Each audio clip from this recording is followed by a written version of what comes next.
Creepiest Reddit stories. First story, I was in northern Wisconsin with my family as a kid. While I was up there, I went on a little hike with my brother and dad, just sort of going through some woods. Ended up emerging from them onto someone's property, and the dude there saw us, came up with his kid and asked the obvious, what you doing on my property?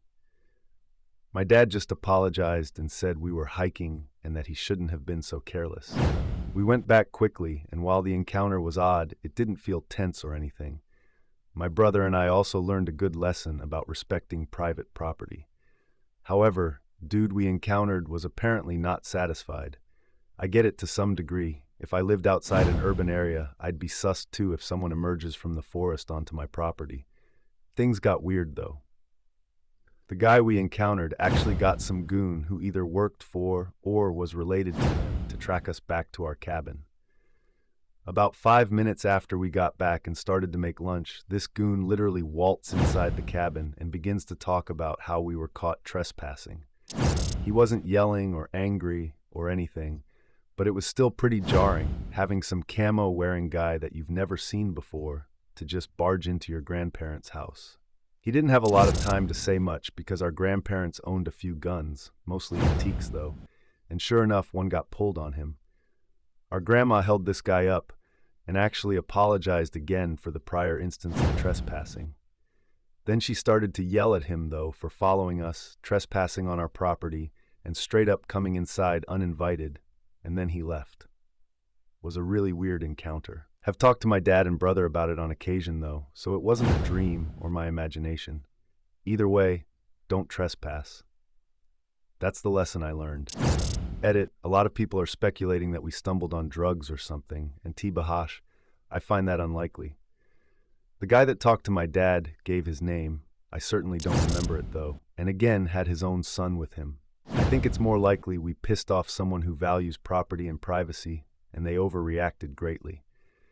Regardless, as others have noted, if you find yourself in a similar situation, remain polite, apologize, and GFO. Second story. I live in rural Wisconsin, surrounded by corn, marsh, the works. I remember I was in my teens, outside at dusk with my parents, but we were all doing our own thing. Suddenly a woman's voice yells, "Help me," from the woods beside our house. Just loud enough to hear, but quiet enough for me to second guess what I heard. My mom and dad both turned to look at me like, "You heard that too, right?" Mom starts screaming, "Do you need help? Where are you?" It's moved from dusk to pitch black now, and the hair stood up on my neck because it got too quiet. Mom wanted to keep yelling, but Dad just got up from his chair and said, "Inside." I think that's one of the only times I've seen her listen to him. Third story. On deployment with the Navy, a 19-year-old lookout spotted a dead body in the ocean.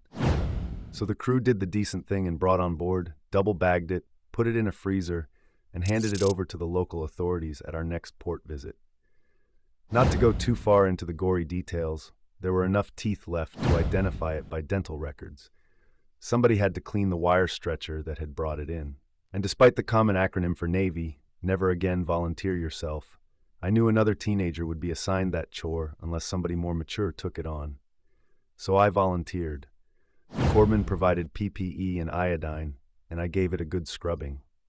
Sailors being what they are, 2 rumors ran around the crew that week.